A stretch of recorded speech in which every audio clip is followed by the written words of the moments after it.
My wife said, "You're only useful when you're paying. Emotionally, you're a burden." I said, "Good to know." So I stopped funding her life and stopped adding to the emergency stash I created. No arguments, no explanations, just distance. 2 weeks later, when she opened that drawer and saw which part of the stash was gone, she froze. I'm Henry, 35, and I've been married to Vanessa for 6 years. We met in our late 20s at a friend's wedding, had that whirlwind romance everyone talks about, got married within a year. For the first couple years, things were good. Then they weren't. The shift was gradual enough that I didn't notice when us became me funding us while she criticized everything I did. The comment that ended, "Everything happened 3 weeks ago on a Wednesday night. I'd gotten home from work around 7 p.m., grabbed takeout on the way, because Vanessa had texted saying she didn't feel like cooking. Normal enough, I work in corporate finance, make decent money, nothing extravagant, but comfortable. Vanessa had been between jobs for about 8 months. At that point, she'd quit her marketing position last year, saying it was toxic and draining her creativity. I walked in with Thai food, her favorite. She was on the couch scrolling through her phone, didn't look up when I came in. "Got your usual," I said, setting the bags on the coffee table. "Thanks." That was it. No eye contact, no smile, just thanks. I went to the kitchen to grab plates and utensils. When I came back, she was taking photos of the food for Instagram. "How was your day?" I asked. "Fine." "Do anything interesting?" "Not really. Met Sarah for coffee." Sarah was her friend who'd also been between jobs for the past year. They spent a lot of time together lately, mostly at expensive cafes and boutique shops, from what I could tell from Vanessa's social media. We ate in silence for a bit. Then I made the mistake of trying to talk about something that had been bothering me. "Hey, so I was looking at our credit card statements. There were a few charges I didn't recognize, like this $300 one from that spa downtown." She barely looked up from her phone. "That was the facial Sarah and I got last week. I told you about it." "You mentioned getting a facial. You didn't mention it was $300. It's not that expensive. You're being dramatic." "Vanessa, we talked about budgeting. You haven't been working, and I'm covering all our expenses. $300 for a facial is a lot right now." She set down her phone and looked at me with this expression I'd been seeing more often lately, annoyance mixed with contempt. "Here we go again. You and your money talk." "It's not money talk, it's reality. I'm paying for everything. Rent, groceries, utilities, your car insurance, your phone bill, all of it. The least you could do is check with me before spending $300 on non-essentials." Non-essentials? Self-care isn't non-essential, Henry, but I wouldn't expect you to understand that. You don't understand anything emotional or personal. You just see everything as numbers. I see everything as numbers because someone has to. You're treating our shared account like it's infinite. "Shared account?" She laughed, actually laughed. "It's your account that you graciously allow me to access. Let's be honest about what this is." "What are you talking about? We've always had joint finances." "Yeah, and you've always held it over my head. Every purchase, every expense, you make me feel guilty about it. Do you know how exhausting that is?" "I'm not trying to make you feel guilty. I'm trying to make sure we don't go broke. You're only useful when you're paying, you know that? Emotionally, you're a burden. You don't support me, you don't understand me. You just fund things and then complain about funding them." I sat there with my half-eaten pad thai, those words sinking in. Only useful when paying. Emotionally, a burden. "Good to know," I said quietly. "Don't do that. Don't go all silent and wounded. It's exhausting." I stood up, put my plate in the sink, went to our bedroom. She didn't follow. I could hear her TV show starting up in the living room, volume loud enough to make a point. That night, I made some decisions. Update 1. Thursday morning, I woke up early, before Vanessa. Went to the bank as soon as it opened. Here's something Vanessa didn't know. About 3 years into our marriage, I started putting money aside. Not hidden exactly, but in a separate savings account she wasn't aware of. Emergency fund, I told myself, in case something happened to my job or we had a crisis. Over 3 years, I'd saved $47,000. Money from bonuses, tax returns, the occasional overtime check, money I could have spent on vacations or a nicer apartment or frankly anything else. But I'd saved because I was always worried about stability, about having a cushion. Thursday morning, I went to the bank and moved $40,000 of that money into a new account. Different bank, only my name. Vanessa had no access. Left $7,000 in the original account. Enough that if she ever found it, she'd think that was the whole emergency fund. But the real safety net? That was mine now. Then I went to work, like it was a normal day. That evening, I came home and Vanessa was in a good mood. She'd made dinner, actual homemade dinner, which she hadn't done in months. "Hey, how was work?" "Fine. What's all this?" "I felt bad about last night. I was harsh. So I made your favorite, chicken parmesan." It was a nice gesture. Would have been nicer if I hadn't spent the day restructuring our entire financial life, but still. Nice. We ate dinner. She talked about maybe taking a course to update her marketing skills. I nodded along. She mentioned needing a new laptop for the course. I said we'd see. After dinner, she went to take a bath. I pulled out my phone and made more changes. Called the credit card company, reduced her limit to $500. Called our car insurance, changed the payment method to my new account. Logged into every subscription we had, Netflix, Spotify, her yoga app, everything, and updated the payment info to come from my new account. Friday morning, I woke up, went to work, came home. Normal routine. Except I wasn't adding any money to our joint account. Just left it with whatever was there. Vanessa didn't notice at first. She went out with Sarah on Saturday. Came back with shopping bags. Didn't mention it. I didn't ask. Sunday, I told her I was going to visit my brother for the day. She said fine. I actually did go see my brother, told him everything. He'd never liked Vanessa. Said she was high maintenance from day one. I'd defended her back then. Harder to defend someone who calls you an emotional burden. "What are you going to do?" my brother asked. "Not sure yet, but I'm done being an ATM with feelings she finds inconvenient." Monday, Tuesday, Wednesday passed. Vanessa spent money. I said nothing. Our joint account was draining fast. She didn't check it. She never checked it. Just used the card whenever she wanted something. Thursday morning, 2 weeks after the only useful when paying comment, Vanessa's card declined at her favorite coffee shop. I know because she called me, furious. "My card isn't working." "Did you call the bank?" "I'm calling you. Can you fix it?" "I'm at work, Vanessa. Call the bank." "Henry, this is embarrassing. I'm standing here with Sarah, and the barista is waiting." "Use a different card." "I don't have a different card. Fix this." "I can't fix it right now. I'm in a meeting." I hung up. Wasn't in a meeting. Just done with the emergency calls about her coffee money. She called the bank. They told her the account was low on funds. She came home that evening like a storm. "Our account has $200 in it. Why didn't you deposit your paycheck?"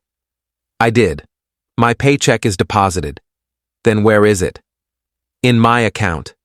"Your account?" "Yeah, my personal account. The one for my paycheck." "Since when do you have a personal account? We have joint finances." "We did. Now we don't." She stared at me. "What the fuck, Henry?" "You said I'm only useful when I'm paying. You called me an emotional burden, so I'm removing the burden. Pay for your own things now." "You can't be serious." "I'm very serious. I'll pay my half of rent and utilities. Everything else, that's on you." "I don't have a job." "Then get one. You've had 8 months to find something, figure it out." "You're punishing me for being honest?" "I'm believing you. You said I'm only useful for money." "Okay, no more money. Now you can figure out if I'm useful for anything else." She was shaking, actually shaking with rage. "This is financial abuse." "Financial abuse? I've been supporting you entirely for 8 months while you spend $300 on facials and buy clothes you don't need. I'm stopping that. That's not abuse. That's boundaries. You're my husband. You're my wife, who told me I'm an emotional burden, who treats me like a credit card with a pulse. I'm done, Vanessa. She slept on the couch that night. Next morning, Friday, she was calmer, but cold. We need to talk about this. We can talk, but I'm not changing my mind. What am I supposed to do for money? Get a job. I've been looking, not hard enough. Sarah doesn't work either. You two spend your days at cafes and shops. That's not job hunting, that's vacation. You're being cruel. I'm being done. Update 2. That Friday evening after our fight, Vanessa went to her mom's house. Didn't tell me she was going, just left. Her mom called me around 8 p.m. Henry, what's going on? Vanessa is here crying, saying you cut her off financially. I didn't cut her off. I stopped funding her lifestyle while she's unemployed and treats me like an ATM. She's your wife. She's going through a hard time. She's been going through a hard time for 8 months, while spending money we don't have on luxuries. I'm done enabling it. That's very cold, Henry. Maybe, but it's honest. She told me I'm only useful for money, so I'm testing that theory. Her mom tried to guilt me for another 10 minutes. I let her talk, didn't engage, eventually said I had to go. Vanessa stayed at her mom's through the weekend. Monday she came back. Didn't apologize, didn't try to talk, just moved back in like nothing happened, but she was different, quieter. I caught her on her laptop several times, actually looking at job postings. Tuesday evening she asked if I'd help her update her resume.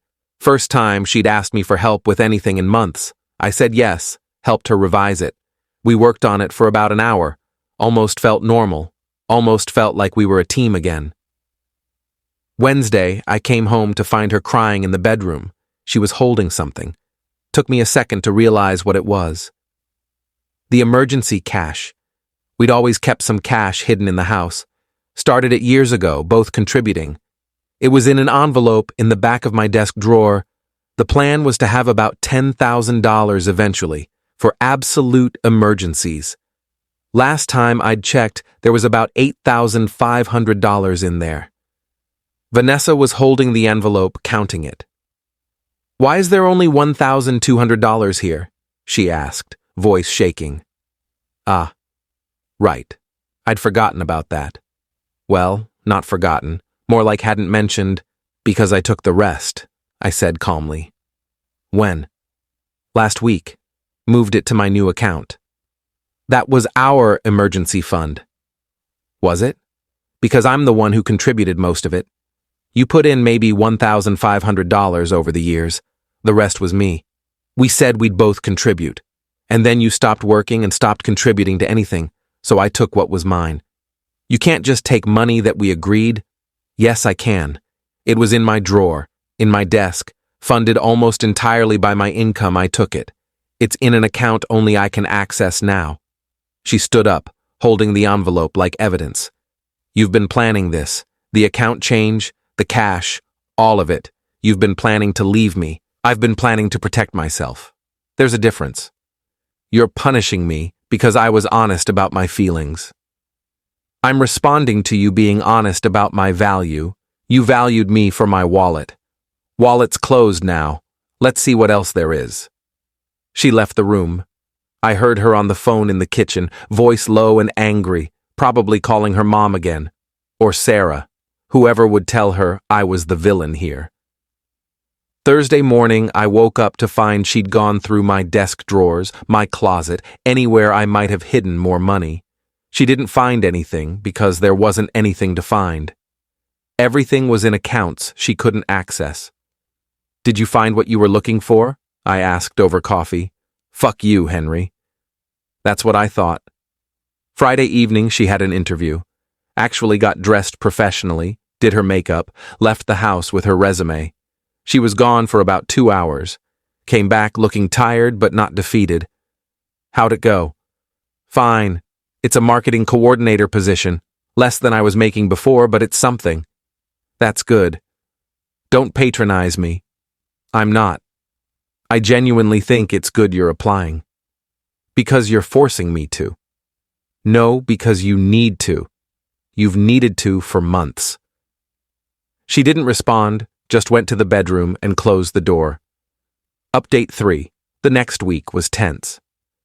Vanessa got called back for a second interview with the marketing place. She was nervous. Asked me to look over her presentation. I did. We spent a couple hours working on it together. She seemed grateful, which was new. She got the job. Started the following Monday. Salary was about 60% of what she'd made before, but it was income. She came home that first day exhausted. How was it? Exhausting. I forgot how draining office politics are. You'll adjust? Yeah.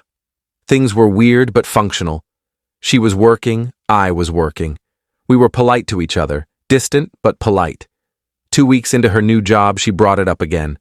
I need access to money. My paychecks aren't enough to cover my expenses. What expenses? My car, my phone, my life, Henry. I can't survive on $2,800 a month. Why not? That's more than a lot of people make. Because I'm paying for everything now. Before, you covered rent and utilities and groceries. Now I'm covering half of all of that, plus my personal stuff. Welcome to being an adult.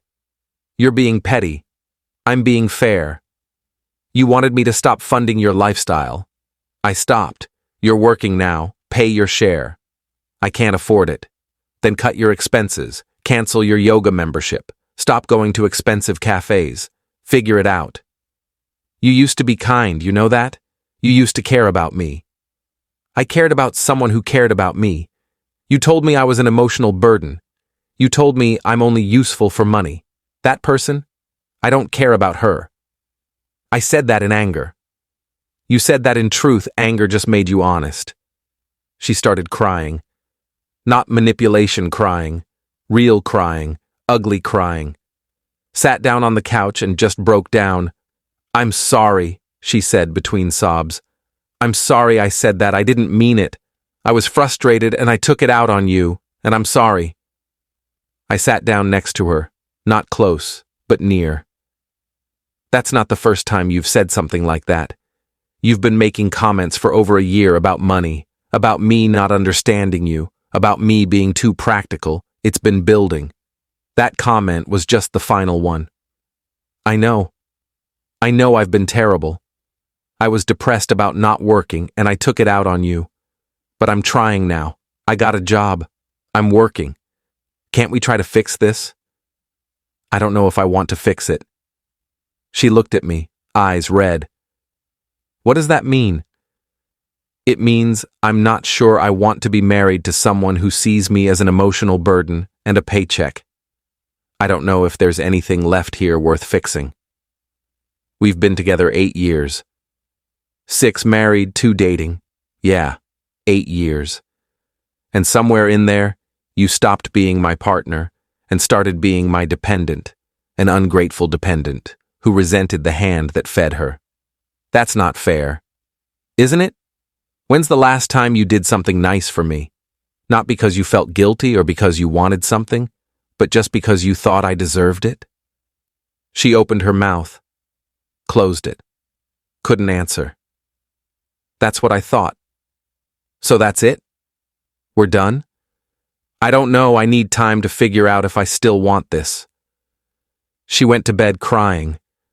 I stayed on the couch, staring at the ceiling, wondering how we got here. Final update. It's been 2 months since that conversation.